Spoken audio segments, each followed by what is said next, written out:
Danas ćemo pokazati kako možete napraviti test u Google Formsu. Otvorite početnu stranicu obrazaca i tu dolje u desnom kutu imate plus koji kad stisnete otvorit će vam se vaš novi test.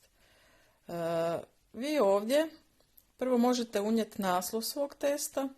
Ja ću recimo napisati biologija i zatim formirate pitanja. Došli ste na prvo pitanje, recimo da će to biti pitanje višestrukog odabira, znači ovdje izabirete tip pitanja. Znači napišete pitanje i tu sad pišete nekoliko ponuđenih odgovora. Drugi tip pitanja koji možete napraviti je pitanje kratkog odgovora.